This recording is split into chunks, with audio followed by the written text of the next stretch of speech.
Good afternoon, ladies and gentlemen. My name is Christopher Morse, and I'm from the National Weather Service in Amarillo, and going to do this web briefing about the winter weather potential from this evening on into the weekend. What we are expecting as far as impacts is a combination of both ice and snow accumulations. Now, areas that are along and south of the Canadian River tonight can expect to see a combination of both rain and freezing rain. This is due to the freezing temperatures that have remained across the area through the most of the day, with only a few locations breaking above freezing for an hour or two. We will drop back below freezing tonight, and once the precipitation moves into the area, there could be some ice accumulation on elevated and exposed surfaces. Again, this can't be stressed enough that there is a lot of uncertainty with precipitation types for not only the overnight hours but through this event, as a degree or two will dictate what type of precipitation occurs. Looking at snowfall accumulations, looking at pretty much anywhere from 1 to 5 inches will be possible across the panhandles. The highest amounts are expected to be in the northeast. The majority of this snow is expected to fall mainly on Saturday, but we could see impacts from snow and ice starting as early as this evening. Some ice and snowfall accumulations will make driving hazardous on elevated surfaces and roadways. This is a look at our current hazards that we have out right now. Purple is the winter weather advisory that we have. It goes into effect 6 p.m. tonight and will continue through Saturday and into Saturday night. If you look further to the east, you can see that over the Oklahoma area, that is actually an ice storm warning. Driving in that area will be especially hazardous as there is more ice accumulation expected on roadways. Here's sort of an idea of the timing of precipitation as we go through this evening into Saturday and then Saturday evening as the precipitation moves off to the east. This evening we're going to be looking at light precipitation due to the freezing temperatures. Like I said, a combination of both freezing rain and rain south of the Canadian River, and north of that line will mostly be all snow.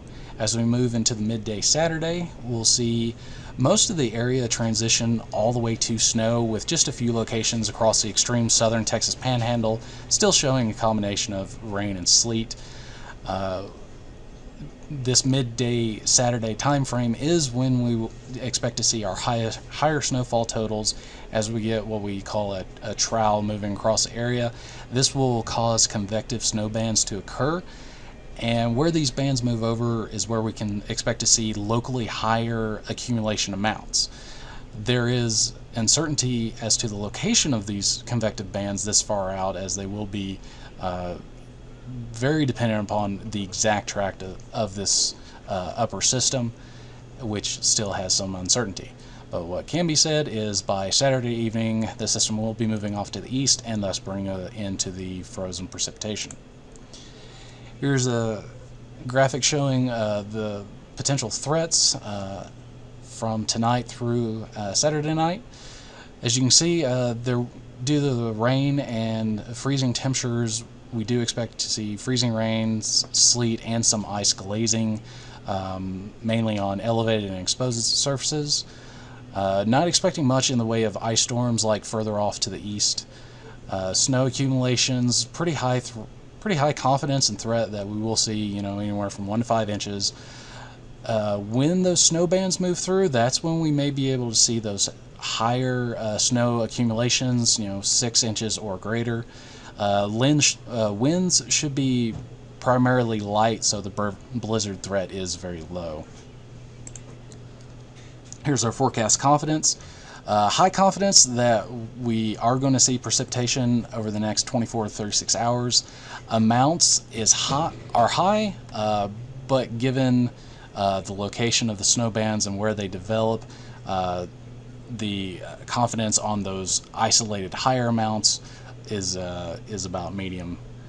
Timing wise, very high, and precipitation type, like I said, is low at this time and will most likely stay low through the majority of these next 24 and 36 hours due to the fact that, like I said earlier, 1 to 2 degrees warmer or colder will dictate the type of precipitation that occurs. With the light precipitation that's moving through and the much colder temperatures that we saw today, freezing rain will be likely as early as this evening, and thus could create some issues on roadways. And again, a temperature change of a degree or two will make all the difference in the world as far as the precipitation type. And we are fairly confident that by midday Saturday we'll see a transition to mainly snow as we have the system start to move off to the east. Here's a little graphic showing where we're expecting to see our snow amounts. Generally from Guyman to Dumas down to Amarillo and over to Shamrock, we're expecting to see anywhere from 3 to 5 inches. Outside of that, we'll see 1 to 3 inches.